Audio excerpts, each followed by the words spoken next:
Okay, let's unpack this. Welcome to the deep dive. We've got a stack of material here today focused on, well, a topic that touches pretty much everyone: money. Mhm. Specifically, we're diving deep into the rules of how to make it and maybe just as importantly, how to hold on to it. That's right. Yeah.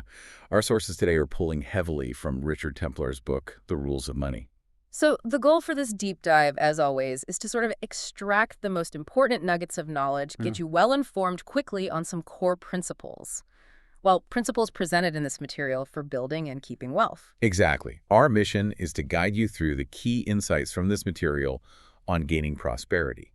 And these are presented, interestingly, not just as suggestions, but as foundational rules. Right. So, what exactly are these rules and why are they framed as being so vital for, anyone looking to improve their financial standing? Well, this material lays out a pretty structured approach. It argues that wealth isn't just about luck or your background.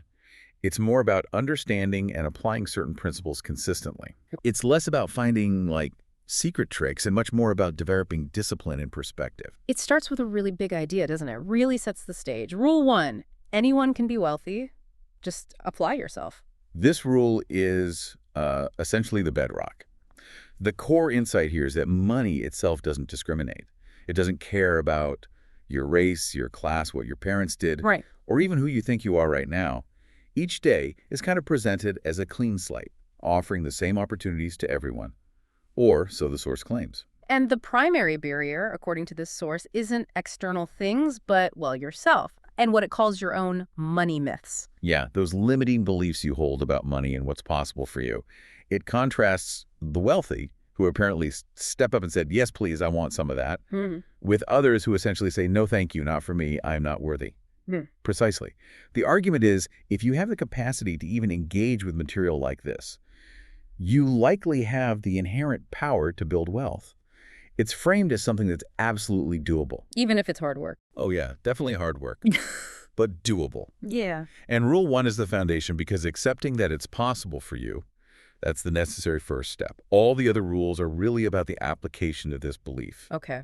So once you believe it's possible, the rest is kind of the roadmap for how to actually do it. Exactly. Now, there's an interesting bit of advice that comes pretty early on, which might seem, well, counterintuitive to some. Keeping your intentions quiet. Why would you not want to tell everyone you're trying to get wealthy? Yeah, that's a good question. The sources suggest several pretty compelling reasons. Broadcasting your financial goals can invite negativity from others, maybe because they feel you're leaving them behind, or perhaps it highlights, perceived shortcomings in their own lives. Yeah.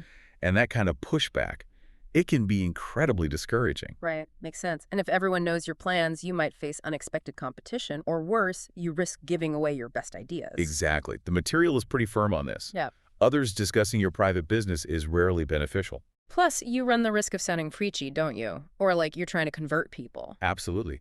And the sources point out that most people, frankly, value comfort over the often difficult path of striving for prosperity. So they're unlikely to follow your advice anyway, even if you give it. So the recommendation is to pursue this, what was the phrase? Privately, clandestinely, surreptitiously. That's the one. And the sources add this rather unique bonus. Keeping it quiet apparently gives you a warm, smug, glowing feeling. A little secret motivation, maybe. Perhaps. Okay, moving on to a crucial part of actually defining your path. Rule 9 is, decide what you want money for. Yeah, this isn't just a trivial step. It's presented as absolutely essential to setting your objective. And importantly, there are no right or wrong answers here. Right. The material acknowledges people use wealth for vastly different things. From questionable stuff like spending it all on drugs, apparently, to buying expensive wine. The point is, we all choose our own pleasures, and it's personal. And what you want money for reveals a lot about, well, your underlying motivations and how you actually see money itself, those hidden money myths again. Exactly. Sometimes it's a simple dream that needs funds, but it can be surprisingly complex. The source gives examples like wanting wealth to support adult children so they stay home longer, maybe staving off loneliness, Interesting angle. or wanting money for adventures to recapture a feeling of youth or freedom. This really challenges you, the listener, doesn't it, to consider, is money really the answer for the underlying need you think you have? Yes. The sources suggest thinking about alternative ways to meet those needs. For instance, maybe robust medical insurance addresses healthcare worries better than needing, vast personal wealth. And it's also useful to think about what you don't need more money for. The author mentions he still likes cheap sports cars and old boats, even with more income. Right. It's about being honest about your actual desires, not just chasing some arbitrary number. So the advice is concrete. Write down your reasons. Makes it real, gives you something to look back on. Solidifies your own agenda. And, just like keeping your intentions quiet, may be best kept to yourself. Okay, shifting gears into part 2. Managing your money effectively. Before we dive into the mechanics, the material offers a little snippet from Rule 15, a reminder about the money-happiness relationship. Ah, yes. The insight there is simple but quite profound. Apparently, both having too little money and having too much money can make you miserable. Right. And similarly, too much stuff or not having enough, both can lead to unhappiness. It just highlights that the relationship isn't straightforward, is it? It's complex, nonlinear. Which brings us neatly to a foundational practical step, emphasized just before Rule 21. You've got to know where you are now. This is presented as absolutely non-negotiable. You must understand your current financial situation. Yeah, the first step is described as a checklist or a stock take, starting with the big figures, assets, liabilities, just to get that overall picture. Okay. Then you dig into the details, typical monthly or annual cash flow, money coming in, money going out. And the material really stresses, don't skip this step, even if the picture isn't pretty. No. Facing the reality, however difficult, is the necessary prerequisite for taking positive action. You can't plan a journey without knowing your starting point. Makes sense. So once you know where you stand, the next rule is Rule 21. You've got to have a plan. The sources state it pretty bluntly. A fool and his money are easily parted, primarily because the fool lacks a plan. Right.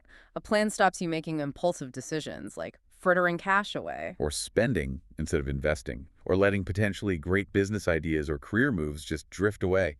It gives you a filter, basically. Helps you decide what fits your path and what doesn't. So combining knowing your starting point where you are now with your ultimate destination, that objective from Rule 9, that naturally leads to the plan. The plan is the how. Exactly. The sources use the Robinson Crusoe analogy. After he took stock of his island, he made a plan. But then his thatched shelter blew away, so he had to adjust. Right. Plans need to be flexible, open to adjustment based on reality. Absolutely. Your plan should initially focus on taking control of your finances. Often that means prioritizing tackling debts first, curbing excessive spending. Then it might involve exploring career changes, developing business ideas, investing. Or even just selling stuff you don't need. Yeah. And here's where it gets, as the source puts it, really interesting. A fundamental truth is presented that real wealth, ultimately, comes from doing deals, not just earning wages, salaries, or fees. Like the author's example of writing books they sell even while he sleeps. Precisely. It's about creating assets or systems that generate income independently of your direct hour-for-hour labor. There's a quote from General Patton used here, too. A good plan today is better than a perfect plan tomorrow. The emphasis is on action. So the message is clear. Get a plan, stick to it, adjust as needed, and critically, don't wait for somebody else to just hand you money. And before that plan can really work effectively, there's a vital piece of advice, a snippet before Rule 23, about stopping the leaks. Ah, yes, plugging the holes in the bucket. This is presented as essential. You have to stop losing money unnecessarily before you can really control your finances. It means making conscious choices, spending only what you can truly afford on necessities, and, crucially, postponing other spending. The material frames this starkly as a choice: wealth or spending sprees. And it's important to remember you're only postponing that spending, not canceling it forever. You'll be in a much better position to spend later once you've built some wealth. Right. The sources recommend calculating the total interest you pay on things like credit cards or your mortgage.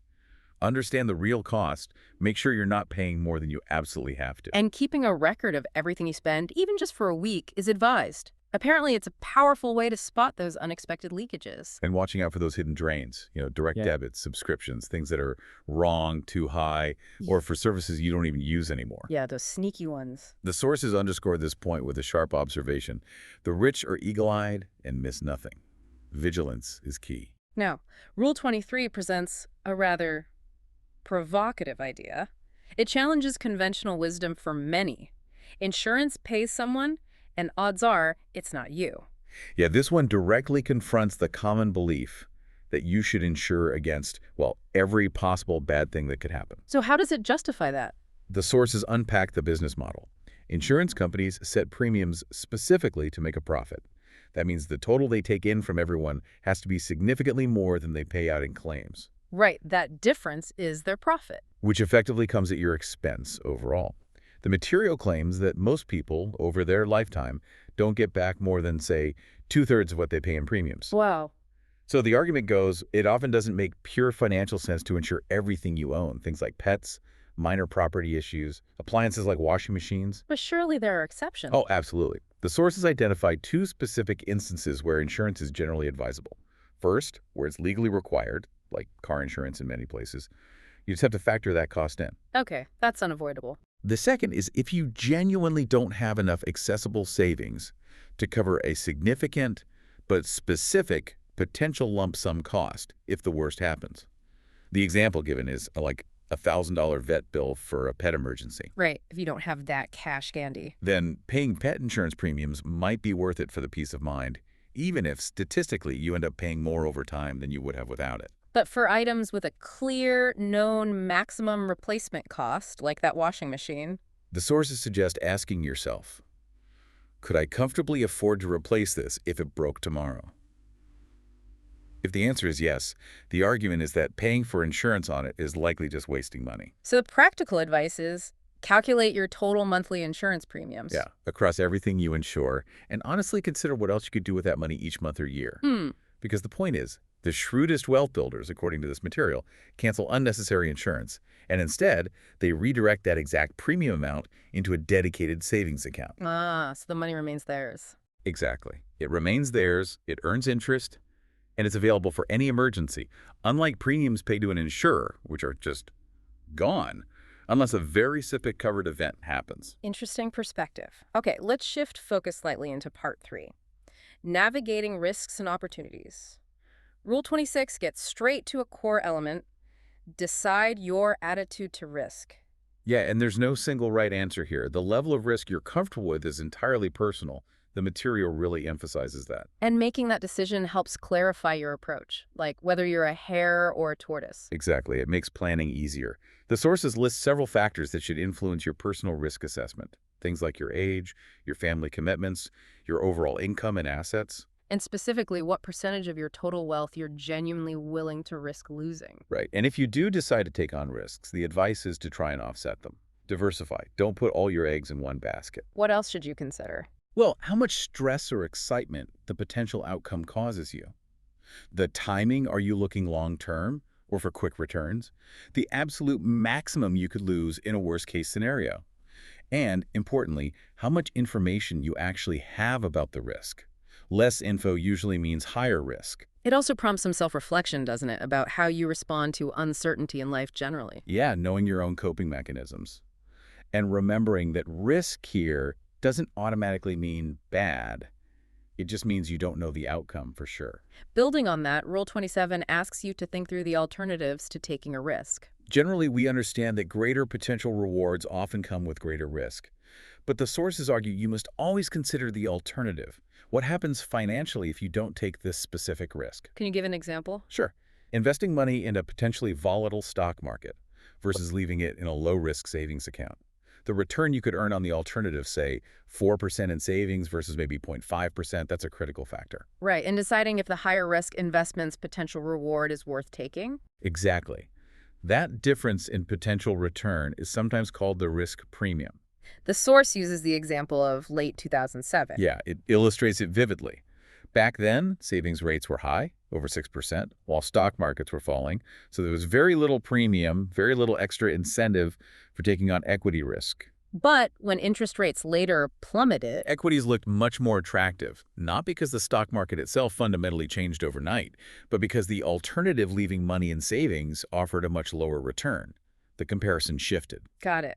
So managing risk is key. But another essential element is actually finding opportunities. Rule 76 is all about looking for the hidden asset opportunity. Yeah, the material frames wealth building as requiring you to be like a vigilant, never sleeping machine, constantly on the lookout. It quotes that Senegalese proverb, "The opportunities that God sends do not wake up those who are asleep." The call to action is clear. Wake up. It lists 5 key things needed to be an effective treasure seeker. First, timing is crucial, reacting neither too slowly nor too fast. Second, be serious. Consistent effort, not just hit or miss. Third, be quirky. Dare to be different, unique, creative. Stand out from the herd. Fourth, know what you're doing. Wealth is presented as a skill that needs learning, dedication, time. The source even mentions using SWOT analysis, strengths, weaknesses, opportunities, threats. And fifth, rather surprisingly perhaps, be attractive. Attractive, how so? It means dressing smartly, looking your best, radiating a positive attractiveness. The idea, metaphorically, is that opportunity can be a shy beast, and you don't want it to bolt because you smell horrid, as the source puts it somewhat bluntly. Huh. Okay, so opportunities are like noticing a specific car model everywhere once you decide you want one. Exactly. They were always there, but your focus wasn't tuned in. The message is deliberately wake up your opportunity detector, and you'll start seeing potential everywhere. That sounds like actively seeking opportunities, but then the very next rule, Rule 77, offers a strong counterpoint. Don't try to get rich too quickly. Yes, this rule strongly advises thinking long-term. The sources state that trying to get rich fast often leads to disappointment, mistakes born of haste, and just constant over-anxious hustling. You need to build wealth on a solid base, like a financial castle. Build it too quickly, and it can topple easily. Precisely. Wealth built over time is typically more diverse, spread across different investments, income streams. It's more resilient. Quick wealth, conversely, is often like a single, easily broken strand. So the preference presented is for making money slowly and enjoyably. Yeah. That approach is said to allow you to avoid stressful situations like lawsuits, relying on sheer luck like the lottery or inheritance or needing to, marry for money. This slower path is presented as lasting longer and letting you sleep nights. The sources include those cautionary tales too, don't they, about gullibility scams? Oh, yeah. The pest killer made of 2 blocks of wood, the yard of silk, which was just a yard of thread. They show how even smart people can fall for non-obvious hoaxes when they're blinded by the promise of easy money. The core message seems undeniable. There are no legitimate get-rich-quick schemes. Exactly. Which leads us naturally into part 4, protecting and enjoying your wealth. This section is all about, how to hang on to it once you've got it. It's about preserving, protecting, enjoying, maintaining the wealth you've built, and avoiding scams, apparently not just the quick wealth ones, but also weird ones, like investing in giant snails or ostrich farms. Those were actual examples from the source, believe it or not. It contrasts the reality of wealth building hard work, dedication, focus, creativity, planning, honest sweat, with that sort of online marketing hype you see. Start your own wealth freedom journey today. No time to lose. Right. Rule 87 is a practical one with interesting psychological layers. Shop for quality. Yes. The sources tell that relatable anecdote about the author learning this from his wife. He used to buy cheap 2-for-1 chicken, 5 cheap t-shirts. While she bought fewer, more expensive things, lobster, champagne, 1 immaculate t-shirt. And the key insight is that buying quality often saves money in the long run. Quality items last longer, wash better, look better as they age, keep their color and shape. Less maintenance, too. The cheap car always breaking down versus the better car arriving calmly. Exactly. Cheap is frequently a false economy. Yeah. And the sources connect this back to overcoming those money myths. Again, beliefs like you shouldn't spend more than absolutely needed, or feeling it's wrong to spend on yourself, or always needing the bargain. Shopping for quality also subtly says positive things about you. Discernment, value. Apparently so. It can even influence how others treat you, the source suggests. Next up, Rule 88. Check the small print. Straightforward but critical. Absolutely critical. The core idea, put bluntly, is that small print is almost always there specifically to trip you up. The sources share classic examples. Shoes can't be returned once they leave the store, medication side effects, software seals. And there's that memorable, darkly humorous story about selling your soul to the devil. Oh yeah, the small print, gotcha. Taking the first 5 years, not the last. Ouch. Exactly. So the sources recommend checking 3 basic things in any small print. First, does it actually cover what you think it covers? Second, are there hidden clauses that twist the meaning? And third, are there penalty clauses for things like late payment? The advice is pretty stark. If you encounter small print, the hairs on the back of your neck should be rising. And if you read it and don't like what you see, be prepared to walk away. Just like checking ingredients on food packaging. Rule 90 offers a vital long-term perspective, especially maybe for younger listeners. Put something aside for your old age, no more than that. Yeah, the material stresses this as absolutely essential as you get older, to ensure you can maintain your desired lifestyle, even if you stop earning. It acknowledges the common reasons people don't prioritize it, though. Hard to picture old age when you're young. Too busy having fun, too busy looking after family, mortgaged up to the eyeballs, haven't hit peak earning yet. All understandable. While specific savings percentages aren't detailed here, the rule strongly highlights the sheer necessity, and not just for retirement, right? No, exactly. Beyond retirement, it lists this wide array of unexpected things life can throw at you that require readily available savings. Accidents, illnesses, sudden legal problems, property disputes. Unexpected issues with children, drugs, pregnancies, trouble, travel. Acts of God like floods or earthquakes, sudden job loss, company going bust, recession. The list goes on. It really makes a compelling case for building a robust financial safety net that goes way beyond just a basic retirement fund. Definitely. Now, Rule 95 presents another idea that might challenge the image of the relentless wealth accumulator. Know when to stop. Right. The sources strongly counter the idea that building wealth should be this nonstop, endless pursuit. There has to come a point for everyone when enough is enough. The reasons given for shifting focus from pure accumulation are powerful. Making time to spend with family, genuinely enjoying the life you've built, having fun, traveling. Tipping the work-life balance decidedly towards life. Yeah, and having the time and resources to pass on your knowledge and experience. The examples of Bill Gates and Warren Buffett are cited, aren't they? Shifting focus from accumulating billions to running massive charitable foundations. Exactly. Redefining what enough meant for them and how they would use their wealth. Even if you're not operating on that scale, the advice is to consciously develop an endgame strategy. Include an enough is enough clause in your personal financial plan. It prompts the question, how much is truly enough for you? The sources share that thoughtful Arab saying, if you have much, give of your wealth. If you have little, give of your heart. The implication being, once you achieve significant wealth, giving some away becomes part of handling it wisely. There's an observation, too, that those who handle wealth sensibly, share it, are generous. They often get back more in different ways than those who just squander it or show off. Yeah, abusing wealth or being excessively tight-fisted, the sources note, tends not to last or bring lasting happiness. The material concludes this section with several reflection questions for the listener. Yeah, things like, why did I originally want to get wealthy? What's the best use of this wealth? What are my long-term goals beyond just having more? What will it genuinely bring me? What good could I do for others? What kind of world do I want to help create? How do I want to be seen? What legacy? Powerful questions. Yeah. And, according to the source, perhaps the most valuable use of wealth is teaching the next generation, your children, how to earn, invest, save, and spend wisely themselves. Which leads perfectly into our final section, Part 5. Navigating relationships and giving. Rule 98 offers crucial advice when personal relationships and money mix.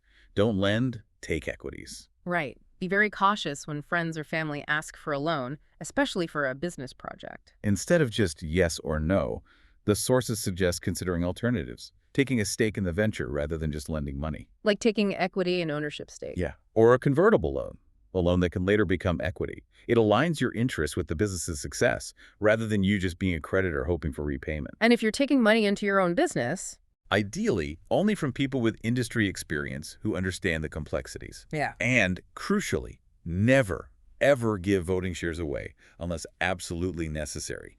Keep control. Okay. Rule 99 touches on giving money away creatively. This explores the interesting challenge and potential fun of giving money to people you know who need or deserve it, but haven't asked. And doing it without making them feel awkward or indebted. Exactly. Several creative approaches are offered. Framing it with an element of chance. You might win the lottery one day, implying they can pay you back then. Or suggesting fortunes change. Maybe you can help me later. Another is framing it as for your own benefit. I like my friends to be happy, so their misery makes you unhappy. Or simply, why shouldn't I help my friends? It's what friends do. There are a couple of really creative ones, too. The tax problem. Yeah. Yeah. Help me out here. I've got a tax problem. Can you take this cash? Yeah. Or suggesting they see the pleasure it brings you now, rather than just getting it after you're gone. The tax man will only get it after I'm dead anyway. And the final idea about helping with a house upgrade by taking an equity stake. Right. They pay you back when they eventually sell. It's more like a shared investment, less like a pure gift or loan. The point isn't necessarily maximum profit. This is presented as something you can practice regardless of wealth level, isn't it? Finding creative ways to give. Yes, but with a significant caution, especially regarding the next generation. Which leads directly into Rule 102. Don't overprotect your children from the valuable experience of poverty. This rule is aimed squarely at parents who've accumulated wealth. The strong advice is not to give your kids large, unearned loans or gifts that stop them learning the value of money. Learning the effort needed to earn it, the importance of managing it. Exactly. It's emphasized that it's necessary, even not to coddle them financially. Ensure they learn respect for money from a young age. Having wealthy parents doesn't mean automatic entitlement. What are the suggestions? An allowance. Yeah, a regular monthly allowance forces them to learn budgeting, living within means. Seen as especially useful when they go off to college, learning other adult things too, and make them argue for, justify requests for money beyond that allowance. What about bigger things, like a house deposit? Lump sums for sensible things like that, or starting a legitimate business, or a decent car. Presented as acceptable if the funds are administered by the parent, requiring the child to provide a detailed, convincing explanation. A trust fund is another option mentioned. Yes, for when you're gone, or maybe when they reach an age where they've shown maturity and earned significant amounts themselves. And there's a really critical warning in there for parents, isn't there? Oh yes, a huge one. Never tell your children about a large future lump sum they're set to receive, like at age 25. The material is blunt. Nothing is more financially demotivating. Wow. The quote is, let them think they'll always be poor and watch them go. Pretty stark. Very stark. Now, as you gain wealth, the sources note, you inevitably get inundated with requests not just friends and family, but charities. Right. Rule 103 gives guidance on know how to choose charities' good causes. Right. Choosing good ones for you specifically. Step 1. Decide what causes matter most to you. Environment, animals, kids, poverty, research. Step 2. Figure out how you want to contribute. Just money. Get involved. Advise. Fundraise. Step 3. Check charities online. Use tools like Charity Navigator or similar to see if their mission fits yours. Step 4. Check the charities themselves. Financial statements, accounts, mission statements. Understand how they operate, how they spend. And finally, trust your gut after doing the research. The author shares his personal preferences as an example. Yeah, just one example. Rejecting unsolicited direct appeals, supporting charities that help directly, like teaching skills, versus just providing aid, supporting smaller charities that need it more, supporting attainable goals, water for a village, over huge, abstract ones. It's about finding your fit. Okay, our final rule discussed today, Rule 104, delivers a strong message about control. Spend your own money because no one will spend it as wisely as you. This rule directly counters that temptation, as you get wealthier and busier, to just hand over spending responsibility to staff or assistants. The sources see this as a major risk. The argument being that successful, wealthy people pay attention to detail and rarely fully relinquish control.